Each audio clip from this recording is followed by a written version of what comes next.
আসসালামু আলাইকুম সুপ্রিয় শিক্ষার্থীরা, কেমন আছো তোমরা? আশা করছি ভালো আছো, সুস্থ আছো, নিরাপদে আছো। আমিও ভালো আছি। আমি রুমানা আক্তার, প্রভাষক হিসাব বিজ্ঞান বিভাগ, ঢাকা কলেজ, ঢাকা। আজকে আমার অনলাইন ক্লাসে তোমাদেরকে স্বাগত জানাচ্ছি। আমি মূলত তোমাদের পড়াচ্ছিলাম বিজনেস অ্যান্ড কমার্শিয়াল এই কোর্সটি, এবং এই কোর্সটির আলোচ্য বিষয়বস্তু ছিল দ্য ট্রেডমার্ক অ্যাক্ট 2009। তো এই ট্রেডমার্ক অ্যাক্টের অনেকগুলো বিধান সম্পর্কে আমরা অলরেডি আলোচনা করেছি। আজকে আমি তোমাদের যে বিধানটি সম্পর্কে আলোচনা করব সেটি হচ্ছে use of proposed trademark by company to be formed, অর্থাৎ ঘটনাধীন কোম্পানির ক্ষেত্রে ট্রেডমার্ক যে নিবন্ধন, সেই নিবন্ধনের ক্ষেত্রে আইন কি বলেছে সেই বিষয়টা আসলে আজকে আলোচনা করা হবে। তো দেখি আমরা 41 ধারায় এক উপধারায় কি বলা হয়েছে, দেখো। No application for the registration of a trademark in respect of any goods or services shall be refused, nor shall be permission for such registration be withheld on the ground only that it appears that the applicant does not use or purpose to use the trademark. If the registrar is satisfied that a company is about to be formed and registered under the Companies Act 1994, and that the applicant intends to assign the trademark to that company with a view to the use thereof in relation to those goods or services as the case may be by the company. অর্থাৎ দেখো, ঘটনাধীন কোম্পানির ক্ষেত্রে যে ট্রেডমার্কের ক্ষেত্রে আইনের 41-এর 1-এর উপধারায় যে বিষয়টি বলা হয়েছে সেটি হচ্ছে এরকম যে যদি নিবন্ধক এই মর্মে সন্তুষ্ট হন যে কোনো পণ্য বা সেবার জন্য ট্রেডমার্ক নিবন্ধনের জন্য আবেদনকারী সেই পণ্য বা সেবার ট্রেডমার্কটি অন্য কোনো প্রতিষ্ঠানে স্বত্ব নিয়োগ করতে চান, যে প্রতিষ্ঠানটি 1994 সালের কোম্পানি আইন অনুযায়ী গঠিত এবং নিবন্ধিত হওয়ার প্রক্রিয়াধীন, তাহলে শুধুমাত্র এই কারণে একজন নিবন্ধক যে মানে কোনো ব্যক্তি কর্তৃক যে পণ্য বা সেবার জন্য ট্রেডমার্কটি নিবন্ধনের আবেদন করেছেন সেই আবেদনপত্রকে প্রত্যাখ্যান করতে পারবেন না বা প্রত্যাখ্যান করা যাবে না, বা নিবন্ধনের অনুমোদন অস্বীকার করা যাবে না যে উক্ত ট্রেডমার্কটি পণ্য বা সেবার ব্যবহারের জন্য প্রস্তাব করা হয়নি। শুধুমাত্র এই কারণে এটিকে আবেদনটিকে, নিবন্ধনের আবেদনটিকে প্রত্যাখ্যান করা যাবে না। তাহলে আমি একটু সহজ কথায় বলি। সহজ কথাটি হচ্ছে এরকম, যখন কোনো পণ্য বা সেবার জন্য সাধারণত আবেদন করা হয়, কোনো ট্রেডমার্ক নিবন্ধনের আবেদন করা হয়, তো সেখানে ট্রেড বর্ণনায় কিন্তু সব ধরনের তথ্যই দেওয়া থাকে, যে কি ধরনের সিম্বল ব্যবহার করা হবে বা কি ধরনের শব্দগুলো ব্যবহার করা হবে বা চিহ্নটা কেমন হবে, এসব কিন্তু বলা থাকে। তো সেটা তো শুধুমাত্র ট্রেডমার্কটি নিবন্ধনের উদ্দেশ্যে করা। আর যেহেতু ঘটনাধীন কোম্পানিতে ট্রেডমার্কের সত্ত্ব নিয়োগ, অর্থাৎ এখানে কিন্তু পণ্য বা সেবার জন্য ট্রেডমার্ক নিয়োগ না, ট্রেডমার্কটি এই যে নতুন কোম্পানিটি রয়েছে যেটি কোম্পানি আইন অনুযায়ী গঠিত হচ্ছে, তারা এই ট্রেডমার্কটি ব্যবহার করতে চাচ্ছে। সেক্ষেত্রে যিনি আবেদনকারী তিনি এখানে ট্রেডমার্কটির সত্ত্ব নিয়োগ করতে যাচ্ছেন। এই কারণে যে সত্ত্ব নিয়োগ করতে যাচ্ছেন, যে এই কারণে যে ট্রেডমার্কটিকে বাতিল করা হবে বা ট্রেডমার্ক আবেদনকে প্রত্যাখ্যান করা হবে বা ট্রেডমার্কের অনুমোদন দেওয়া যাবে না, আসলে আইনে এটা বলা হয়েছে যে শুধু এই কারণে এটা দেওয়া যাবে না, এই কথাটা ঠিক না। অবশ্যই এখানে আইনের অধীনে যে নিয়মগুলো আছে সেই নিয়মগুলো পালন করে যদি ট্রেডমার্কটি নিবন্ধিত হয়, তাহলে অবশ্যই এখানে ট্রেডমার্কের আবেদন প্রত্যাখ্যান করতে পারবেন না নিবন্ধক, বা অনুমোদন দিতে হবে তাকে। যেটা বলা হয়েছিল যে যেহেতু এখানে পণ্য বা সেবার ব্যবহারের প্রস্তাব রাখা হয়নি, এখানে নতুন কোম্পানিতে সত্ত্ব নিয়োগের কথা বলা হয়েছে। কন্ডিশনটা কিন্তু এটাই, যে শুধুমাত্র পণ্য বা সেবার ব্যবহারের প্রস্তাব রাখেননি বলে যে ট্রেডমার্কটি নিবন্ধন বাতিল বলে গণ্য হবে তা কিন্তু নয়। ট্রেডমার্কটিকে অবশ্যই নিবন্ধক যদি সকল শর্ত মেনে আবেদনকারী আবেদন করে থাকে, তাহলে সেক্ষেত্রে নিবন্ধক সেটির অনুমোদন দিতে বাধ্য হবেন। তো এটাই ছিল আসলে এই 41-এর 1 উপধারা। এবার আসি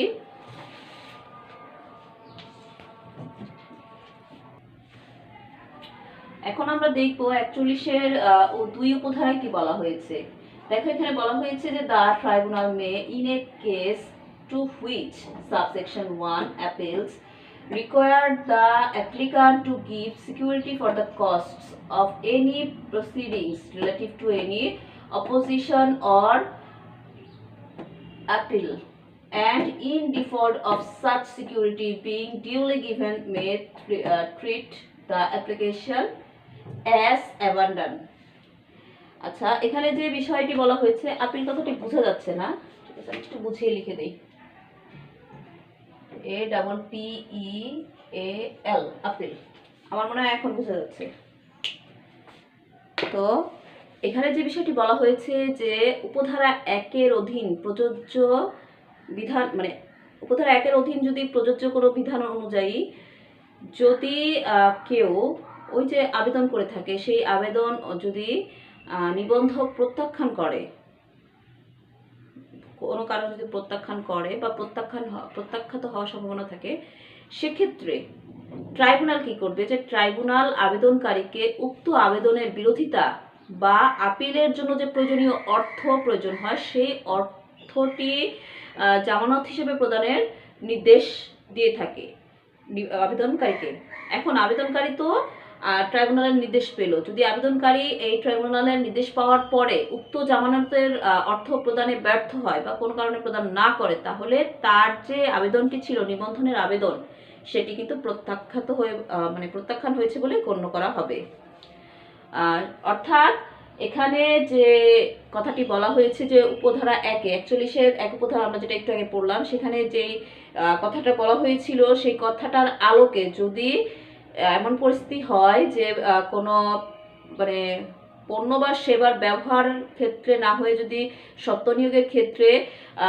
ট্রেডমার্কটি ব্যবহারের জন্য আবেদনকারী আবেদন করে নিবন্ধকের নিকট, এবং এই কারণে যদি নিবন্ধক সেটিকে প্রত্যাখ্যান করে, তাহলে আইনের বিধান অনুযায়ী কি বলা হয়েছে, যে আইনের বিধান অনুযায়ী বলা হয়েছে যে যিনি এই কাজটি করবেন, অর্থাৎ আবেদনকারী রয়েছেন, তাকে, সেই আবেদনকারীকে ট্রাইব্যুনাল থেকে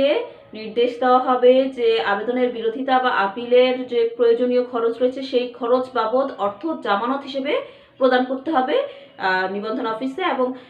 সেটি যদি আবেদনকারী না করেন তাহলে কিন্তু তার আবেদনটি প্রত্যাখ্যান হয়ে যাবে, এটা আইন অনুযায়ী প্রত্যাখ্যান হয়ে যাবে। এবার আসি আমরা 41-3 ধারায় কি বলা হয়েছে। If any trademark in respect of any goods or services is assigned to any company under subsection 1, an application shall be made to the registrar within the time specified for registration as the proprietor of the trademark in respect of those goods or services. তো এখানে 41-3 উপধারায় কি বলা হয়েছে, যে বলা হয়েছে যে 41-1 উপধারা অনুযায়ী যদি এমন ধরনের কোনো প্রতিষ্ঠানে কোনো আবেদনকারী যিনি নিবন্ধন করতে চাচ্ছেন ট্রেডমার্ক তার পণ্য বা সেবার জন্য, আচ্ছা সোজা কথা যদি আমরা বলি যে কোনো পণ্য বা সেবার জন্য ট্রেডমার্ক নিবন্ধনকারী যদি কোনো কোম্পানিতে আবেদন কোনো কোম্পানিতে তার ট্রেডমার্কটি সত্য নিয়োগের জন্য আবেদন করে থাকে, তাহলে সেই সত্য নিয়োগের ফলে কি হবে, সত্য নিয়োগের পরে সেই যিনি যে প্রতিষ্ঠানটিতে এটি সত্য নিয়োগ করা হবে সেই প্রতিষ্ঠানটির পণ্য বা সেবার জন্য যে ট্রেডমার্কের নিবন্ধন করার জন্য নির্দিষ্ট সময়ের মধ্যে নিবন্ধকের অফিসে আবেদন করতে হবে। আমি একটু সহজ করে বলছি তোমাদের। তিনি যেটা বলা হয়েছে যে উপধারা 1 অনুযায়ী যদি কোনো কোম্পানিতে উপধারা 1 অনুযায়ী এমন কোনো প্রতিষ্ঠানে বা কোম্পানিতে যদি কোনো পণ্য বা সেবার জন্য নিবন্ধিত ট্রেডমার্কের শর্ত নিয়োগ করা হয়, তাহলে উক্ত পণ্য বা সেবার ট্রেডমার্কটি নিবন্ধনের ট্রেডমার্কের স্বত্বাধিকারী হিসেবে নিবন্ধনের জন্য নির্দিষ্ট সময়ের মধ্যে নিবন্ধকের নিকট আবেদন করতে হবে। সোজা কথা এটাই যে এখানে নির্দিষ্ট সময়ের মধ্যে নিবন্ধকের নিকট আবেদন করতে হবে যাতে উক্ত পণ্য বা সেবার জন্য ট্রেডমার্কটি নিবন্ধন করা যায়। আমরা একটু দেখি 41-4 উপধারায় কি বলা হয়েছে, যে দেখো If any application made under subsection 3, the registrar may register the company as the proprietor of the assigned trademark in respect of those goods or services, and if no application is made within the time, the registration shall cease to have effect, and the registrar shall amend the register accordingly. অর্থাৎ এখানে যেটি বলা হয়েছে যে উপধারা 3, যেটা আমরা একটু আগে পড়লাম, যে উপধারা 3 অনুযায়ী যদি আবেদন করা হয় স্বত্বাধিকারী হিসেবে নিবন্ধনের জন্য, তাহলে সেক্ষেত্রে যে কোম্পানিতে আসলে স্বত্ব নিয়োগের জন্য আবেদন করা হবে, সেই ক্ষেত্রে কোনো প্রতিষ্ঠানের হয়ে ট্রেডমার্কটি যে স্বত্ব নিয়োগকৃত ট্রেডমার্কের স্বত্বাধিকারী হিসেবে আসলে নিবন্ধনের জন্য নির্দিষ্ট সময়ের মধ্যে আবেদন করতে হবে। যদি না করে তাহলে সেক্ষেত্রে কিন্তু এই নিবন্ধনটি পরিসমাপ্তি ঘটবে এবং নিবন্ধক তদনুযায়ী তার যে নিবন্ধন বই রয়েছে সেটাকে সংশোধন করবে। আমি যদি সহজ করে বলি তাহলে এটা হচ্ছে বিষয়টা এরকম যে উপধারা 3-এর বিধানটা রয়েছে, সেই বিধান অনুযায়ী যদি সত্য নিয়োগকৃত পণ্য বা সেবার ট্রেডমার্কের জন্য নির্দিষ্ট সময়ের মধ্যে নিবন্ধকের নিকট আবেদন করতে হবে, তাহলে এই যে আবেদনটা যদি করা হয়, সেই আবেদনটা করা হলে নিবন্ধক কি করবে? নিবন্ধক সেই প্রতিষ্ঠানের জন্য যে সত্য নিয়োগকৃত ট্রেডমার্কটি রয়েছে সেই ট্রেডমার্কটির স্বত্বাধিকারী হিসেবে ওই প্রতিষ্ঠানটিকে নিবন্ধন দিবেন, বা ওই প্রতিষ্ঠানটির জন্য এই ট্রেডমার্কটিকে আবার নিবন্ধন করবেন। মানে এখানে প্রতিষ্ঠানটি কী হবে? নিবন্ধিত ব্যবহারকারী হিসেবে গণ্য হবে। কিন্তু যদি এই নির্দিষ্ট সময়ের মধ্যে এই প্রতিষ্ঠানটি আবেদন না করে, তাহলে এখানে যে নিবন্ধনটি ছিল সেই নিবন্ধনটি পরিসমাপ্তি ঘটে যাবে, অর্থাৎ নিবন্ধনটি বাতিল হয়ে যাবে এবং সে অনুযায়ী নিবন্ধক তার বইটাকে আবার সংশোধন করে নেবেন, যে নিবন্ধনটি বাতিল হয়ে গেছে এই মর্মে সংশোধন করে নেবেন। এরপরে আসি 42 ধারা। 42 ধারা কি বলা হয়েছে দেখো, removal from register and imposition of limitations on ground of non use. অর্থাৎ মানে কোনো ট্রেডমার্ক যদি ব্যবহার না করা হয় সেক্ষেত্রে নিবন্ধন বই থেকে ট্রেডমার্কটিকে কর্তন বা সীমাবদ্ধতা আরোপ সম্পর্কে আসলে 42 ধারায় আলোচনা করা হয়েছে। তাহলে আমরা একটু দেখি এখানে কি বলা হয়েছে। A registered trademark may be taken off the register in respect of any goods or services in respect of which it is registered on application made in the prescribed manner by any person agreed to the High Court division or the registrar on the ground। আচ্ছা, এখানে হাইকোর্টটা দেখতে অত সুন্দর লাগছে না, কিন্তু এটা একটা হাইকোর্ট ডিভিশন লেখা হয়েছে। তো 42-এর যেই কথাটি বলা হয়েছে সেটি হচ্ছে এরকম যে যদি কোনো ব্যক্তি, সংক্ষুব্ধ ব্যক্তি হাইকোর্ট ডিভিশনে বা কোনো নিবন্ধকের নিকট নিম্নবর্ণিত কারণসমূহের কারণে যদি আবেদন করে, তাহলে সেই আবেদনের ভিত্তিতে যে পণ্য বা সেবার জন্য ট্রেডমার্কটি নিবন্ধিত, সেই নিবন্ধিত ট্রেডমার্কটিকে নিবন্ধন বই হতে কর্তন করা যাবে। এখানে কিন্তু কারণগুলো বলেনি, আমি বলেছি আগে নিম্নবর্ণিত কারণগুলোর কারণে যদি সংক্ষুব্ধ ব্যক্তি আবেদন করে হাইকোর্ট বিভাগে বা নিবন্ধকের নিকট, তাহলে তার যে আবেদনের প্রেক্ষিতটা রয়েছে, সেই বিবরণটা রয়েছে, সেই তার প্রেক্ষিতে যদি ঘটনা সত্য হয় বা প্রতীয়মান হয়, তাহলে এটি নিবন্ধক নিবন্ধন বহি হইতে পণ্য বা সেবার জন্য, যে পণ্য বা সেবার জন্য ট্রেডমার্কটি নিবন্ধিত, সেই পণ্য বা সেবার নিবন্ধিত ট্রেডমার্কটি নিবন্ধন বই হতে কর্তন করতে পারবেন। তাহলে সেই কারণগুলো কি কি, এবার আমরা সেগুলো দেখে নিই। তাহলে আমরা সেই কারণগুলো দেখে নিচ্ছি। এতে কি বলা হয়েছে দেখো, যে that the trademark was registered without any bona fide intention on the part of the applicant for registration, that it should be used in relation to those goods or services as the case may be by him or in a case to which the provision of section 41 apply by the company concerned, and that there has in fact been no bona fide use of the trademark in relation to those goods or services by any proprietor thereof for the time being up to a date 1 month before the date of the application। অর্থাৎ এখানে যেটি বলা হয়েছে যে কোনো পণ্য বা সেবার জন্য মানে ট্রেডমার্ক নিবন্ধনের জন্য যদি আবেদন করে থাকে সে আবেদনকারী অথবা ধারা 41-এর 1-কে উপধারায় যে ঘটনাধীন কোম্পানির কথা বলা হচ্ছে সেই ঘটনাধীন কোম্পানির যদি সৎ উদ্দেশ্য না থাকা সত্ত্বেও, মানে উদ্দেশ্য সৎ নয়, সেই সৎ উদ্দেশ্য না থাকা সত্ত্বেও যদি সংশ্লিষ্ট পণ্য বা সেবার জন্য ট্রেডমার্ক নিবন্ধিত হয়, তাহলে সেই নিবন্ধিত ট্রেডমার্কটি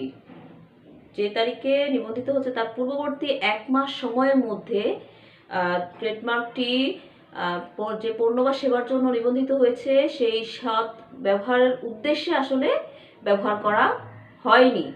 যদি এরকম পরিস্থিতি হয় তাহলে কোনো সংক্ষুব্ধ ব্যক্তি কিন্তু হাইকোর্ট বিভাগে বা নিবন্ধকের কাছে কিন্তু প্রেসক্রাইব ম্যানারে কি করতে পারে,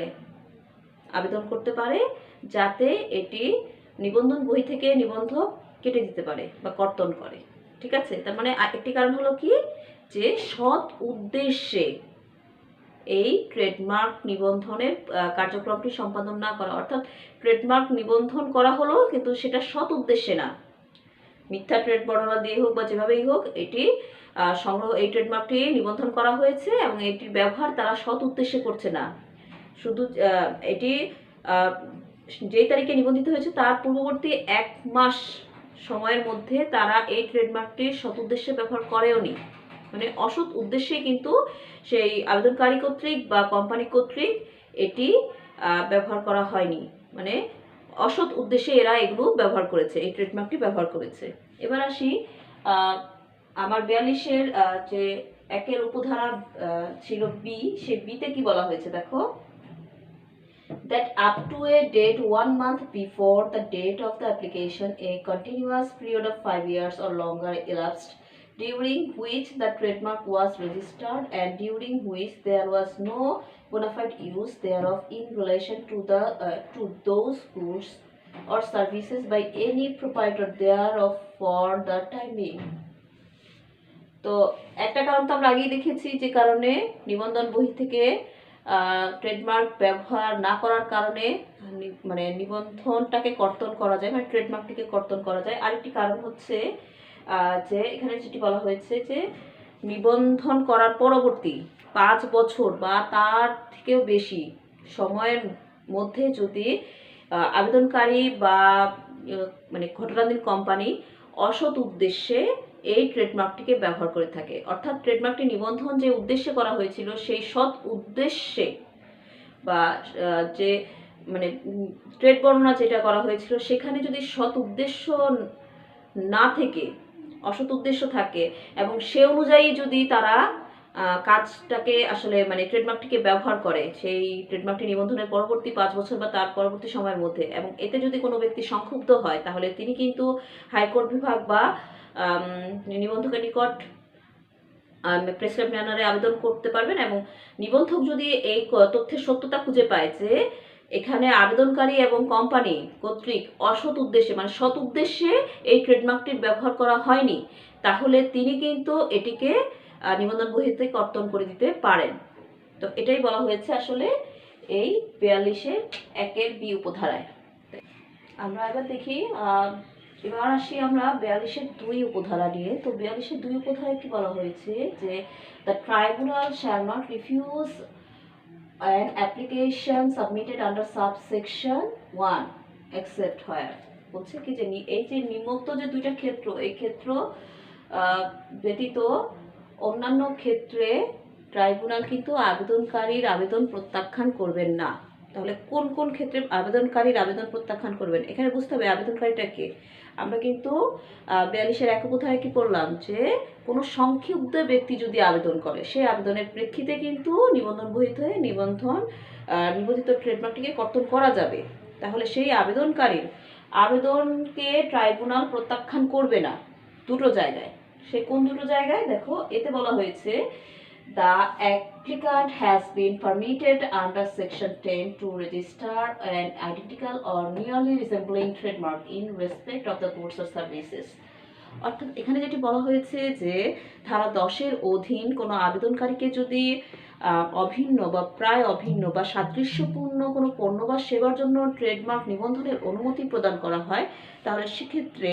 তার বিরুদ্ধে আনীত অভিযোগের কারণে আবেদনকারীর আবেদনকে প্রত্যাখ্যান করতে পারবে। আরেকটি আসি যে B, where the tribunal is of opinion that there has been before the relevant date or during the relevant period bona fide use of the trademark by any proprietor thereof for the time being in relation to goods or services। অর্থাৎ বিতে যেটি বলা হয়েছে যে বিতে আরেকটি ক্ষেত্র বা কারণ বলা হয়েছে যে ক্ষেত্রে যে যখন একটি ট্রেডমার্ক নিবন্ধনের জন্য নিবন্ধক অনুমতি প্রদান করেন, তাহলে সেই নিবন্ধনের তারিখ হতে বা নির্দিষ্ট মেয়াদের মধ্যে যদি কোনো ব্যক্তি আবেদনকারী বা কোনো প্রতিষ্ঠান কর্তৃক সৎ উদ্দেশ্যে ট্রেডমার্কটিকে ব্যবহার করা হয়েছে এ মর্মে যদি ট্রাইব্যুনালের কাছে প্রতীয়মান হয়। আমি একটু সহজ করে বলি,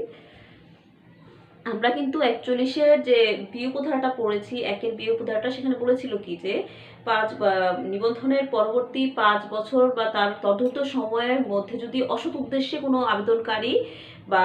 ঘটিত কোম্পানি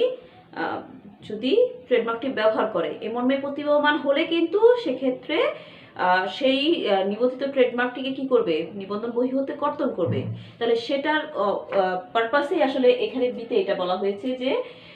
যদি এ মর্মে প্রতীয়মান হয় ট্রাইব্যুনালের কাছে যে আসলে নির্দিষ্ট মেয়াদের মধ্যে ওই ট্রেডমার্কটি, নিবন্ধিত ট্রেডমার্কটি আবেদনকারী বা প্রতিষ্ঠান কর্তৃক সৎ উদ্দেশ্যে ব্যবহার করা হয়েছে, তাহলে তো এখানে আর যিনি সংক্ষুব্ধ ব্যক্তি আবেদন করেছেন এই নিবন্ধনটিকে কর্তন করার জন্য তার কিন্তু সে দাবি আসলে প্রমাণিত হলো না, তাই না? যেহেতু এখানে ট্রাইব্যুনালের কাছে প্রমাণিত হয়েছে, প্রতীয়মান হয়েছে যে না, এই আবেদনকারী এবং বা ঘটিত কোম্পানি যারা এই যে সত্য নিয়োগের জন্য আবেদন করেছিল তাদের সেই দাবিটি অনুযায়ী তারা সৎ উদ্দেশ্যে কিন্তু এই যে ট্রেডমার্কটিকে, নিবন্ধিত ট্রেডমার্কটি তারা ব্যবহার করেছে। তো এই মর্মে প্রতীয়মান হলে সেক্ষেত্রে সংক্ষুব্ধ ব্যক্তির যে আবেদন ছিল নিবন্ধকের নিকট বা হাইকোর্ট বিভাগে, সেটা কিন্তু তখন কি হবে, প্রত্যাখ্যান হয়ে যাবে। তো এবার আসি আমরা 42-এর 3 ধারায় কি বলা হয়েছে। দেখো 42-এর 3 ধারায় বলা হয়েছে on an application by an aggrieved person in the prescribed manner to the High Court division or the registrar, the tribunal may impose on the registration such limitations as it thinks proper for securing that registration shall cease to extend to such use in case where। তাহলে এখানে যেটি বলা হয়েছে, যদি কোনো ব্যক্তি সংক্ষুব্ধ হয়ে prescribed ম্যানারে হাইকোর্টের নিকট বা নিবন্ধকের নিকট আবেদন করে, তাহলে সেই আবেদনের প্রেক্ষিতে ট্রাইব্যুনাল সেই পণ্য বা সেবার জন্য নিবন্ধিত ট্রেডমার্কটি ব্যবহার বন্ধের লক্ষ্যে সীমাবদ্ধতা আরোপ করতে পারে। এখানে কিন্তু কোন কারণে, সেই কারণগুলো বলা হয়নি। তাহলে সেই নিম্নলিখিত কারণগুলো এখন আমরা দেখব। দেখো 42-এর 3 উপধারার এতে যে বিষয়টি বলা হয়েছে যে circumstance exist in relation to goods or services as the case may be to be sold or otherwise traded in a particular place in Bangladesh or in relation to goods or services as the case may be to be exported to a particular market outside Bangladesh, that there has been no bona fide use of the trademark for 5 years or more after registration by any proprietor thereof। তো এখানে তিনি যে কারণগুলোর কথা বলা হয়েছিল, যে কারণগুলোর কারণে trademark ব্যবহারের ক্ষেত্রে সীমাবদ্ধতা আরোপ করা হবে, সেই সীমাবদ্ধতার প্রথম কারণটি হচ্ছে এরকম যে যদি কোনো পণ্য বা সেবার জন্য যে ট্রেডমার্কটি নির্ধারণ করা হয়েছে সেই ট্রেডমার্কটি বিক্রয়ের উদ্দেশ্যে বা বাংলাদেশের কোনো নির্দিষ্ট স্থানে ব্যবসা করার উদ্দেশ্যে বা বাংলাদেশের বাইরে কোনো নির্দিষ্ট বাজারে পণ্য রপ্তানি করার উদ্দেশ্যে নিবন্ধিত হয়েছে। উদ্দেশ্যটা কি, বিক্রয়ের উদ্দেশ্য হতে পারে বা ব্যবসা করার উদ্দেশ্য হতে পারে বা রপ্তানি করার উদ্দেশ্যে পণ্য বা সেবার ক্ষেত্রে যে ট্রেডমার্কটি নিবন্ধন করা হয়েছে সেই ট্রেডমার্কটি পরবর্তী যে তারিখে নিবন্ধিত হলো তার পরবর্তী 5 বছর বা তার অধিক সময়ের মধ্যে যে আবেদনকারী বা প্রতিষ্ঠান কর্তৃক সৎ উদ্দেশ্যে ব্যবহার করা হয়নি, যদি এ মর্মে প্রতীয়মান হয়, তাহলে মানে এরকম ঘটনাটা দেখা যায়, তাহলে কিন্তু সংক্ষুব্ধ ব্যক্তি কি করতে পারে, হাইকোর্ট বিভাগে বা নিম্নতমের নিকট কিন্তু এটি বাতিল চেয়ে বা সীমাবদ্ধতা চেয়ে আবেদন করতে পারে। আরেকটি বিষয় এখানে লেখা হয়েছে, দেখো যে বিতে more than one person have been permitted under section 10 to register an identical or resembling trademark in respect of identical goods or services as the case may be to be sold or otherwise traded in or to be export। অর্থাৎ বিতে যেটি বলা হয়েছে, বিতে আরেকটি কারণ বলা হয়েছে, সে কারণটি হচ্ছে যদি ধারা 10-এর অধীন একাধিক ব্যক্তিকে অভিন্ন বা প্রায় অভিন্ন বা সাদৃশ্যপূর্ণ পণ্য বা সেবার জন্য ট্রেডমার্ক নিবন্ধনের অনুমতি প্রদান করা হয় এবং সেই ট্রেডমার্কটি যেটি নিবন্ধিত হয়েছে সেটি আবার বিক্রয়ের উদ্দেশ্যে বা অনুভাবে রপ্তানির উদ্দেশ্যেও ব্যবহার করা হয়, তখন কিন্তু সংক্ষুব্ধ ব্যক্তি এটার বিরুদ্ধে হাইকোর্ট বিভাগে বা নিবন্ধকের নিকট প্রেসক্রাইব ম্যানারে আবেদন করতে পারে। তাহলে বিতে কি বুঝলাম? বিতে বুঝলাম যে একজন ব্যক্তিকে মানে একটা ট্রেডমার্ক একই ধরনের পণ্য বা সেবার জন্য সেটা যদি একাধিক ব্যক্তিকে নিবন্ধিত হওয়ার সুযোগ প্রদান করা হয়, অর্থাৎ ট্রেডমার্কটা ধরো আমি একজন ব্যবসায়ী, আমার যে পণ্য, তুমি সেই একই পণ্যের ব্যবসায়ী, এখন তুমি যে পণ্যটার জন্য যে ট্রেডমার্কটা নির্ধারণ করেছো, আমিও সেই একই ট্রেডমার্ক নির্ধারণ করলাম এবং আমরা দুজনেই দেখা গেল এরকম আরও 4-5 জন আছে যারা আমরা সেম ব্যবসায় রয়েছে, সেম ট্রেডমার্ক ব্যবহার করতে আগ্রহী, আমরা আলাদা আলাদাভাবে নিবন্ধন অফিসে আবেদন করেছি এবং সেই আবেদন অনুযায়ী নিবন্ধিত হলো এবং আমরা কিন্তু সেই নিবন্ধন অনুযায়ী সেই পণ্য বা সেবার বিজনেস করছি, মানে পণ্য বা সেবার বিজনেস করছি বা এক্সপোর্ট করছি। তাহলে আমরা প্রত্যেকেই কি সেই একই ট্রেডমার্কের অধীনে আলাদা একাধিক ব্যক্তি হয়ে গেলাম না? আমাদের তো প্রত্যেকের নিজস্ব স্বাতন্ত্র্য বৈশিষ্ট্য সূচক মার্ক থাকা উচিত। অভিন্ন বা প্রায় অভিন্ন বা সাদৃশ্যপূর্ণ মার্ক থাকলে তো সমস্যা হয়ে যাবে, কারণ ক্রেতারা কিন্তু এক্ষেত্রে কি হয়, প্রতারণার শিকার হয়। তারা বুঝতে পারে না যে আসলে কোন প্রোডাক্টটি কোন কোম্পানির বা কোন ব্যক্তির। তারা তখন সেই বিষয়টা বুঝতে না পেরে তারা কিন্তু প্রতারণার শিকার হয়। তো সেজন্যই আসলে এক্ষেত্রে যদি কোনো সংক্ষুব্ধ ব্যক্তি এইরকম কোনো পরিস্থিতির মুখোমুখি হয়ে হাইকোর্ট বিভাগে বা নিবন্ধকের নিকট মানে প্রেসক্রাইব ম্যানারে লিখিত উপায়ে আবেদন করে যে এই যে ট্রেডমার্ক, যে পণ্য বা সেবার জন্য নিবন্ধিত ট্রেডমার্কটি রয়েছে সেটির ব্যবহার বন্ধ করার লক্ষ্যে আবেদন করে, তখন কিন্তু হাইকোর্ট বা নিবন্ধক এক্ষেত্রে সীমাবদ্ধতা আরোপ করতে পারবে। তো এটা হলো আমাদের 3-এর বি। তো এই ছিল আজকে তোমাদের সাথে আমার ক্লাস। নেক্সট ক্লাস পর্যন্ত তোমরা প্রত্যেকে ভালো থাকো, সুস্থ থাকো, স্বাভাবিক থাকো, তোমাদের পরিবারের সকলেই সুস্থ অবস্থায় থাকুন এই আশা করছি এবং এই আশা করে আজকে আমি আমার ক্লাস এখানেই সমাপ্ত ঘোষণা করছি। তোমরা প্রত্যেকে ভালো থাকো, সুস্থ থাকো, নিরাপদে থাকো। সকলকে ধন্যবাদ। আল্লাহ হাফেজ।